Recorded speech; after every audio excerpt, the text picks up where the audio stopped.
Friends, ఏంటి మీ చేతిలో అది? మళ్ళీ బయట కొన్న ఆ చిప్స్ ప్యాకెటేనా? అస్తమానం ఆ చాక్లెట్స్, కురుకురేలు కూడా తింటున్నారా? మీ అమ్మ ఎంతో ప్రేమగా మీకోసం ఇంట్లో పప్పు, కూరగాయలు వండితే అవేమో వద్దు అని మారం చేస్తున్నారు. ఆ ఆకుకూరలు చూస్తేనే ప్లేట్ పక్కకు నెట్టేస్తున్నారు కదూ! మీరెంత ఏడ్చినా సరే, ఇది మీ కన్నయ్యకు అస్సలు నచ్చలేదు సుమా. ఒక్కసారి నన్ను చూడండి. మా అమ్మ యశోద పెట్టే కమ్మని వెన్న, పాలు, ఆకుకూరలు తింటాను కాబట్టే నాకు అంత బలం. రోజు ఆ జంక్ ఫుడ్ తింటే నేనా గోవర్ధనగిరిని చిటికిన వేల్తో ఎత్తగలనా చెప్పండి?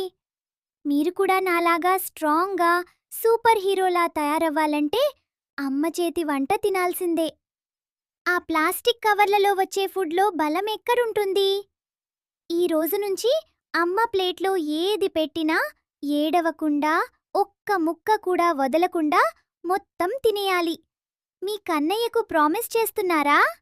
అయితే కామెంట్స్‌లో గట్టిగా "ప్రామిస్ కన్నయ్య" అని చెప్పండి.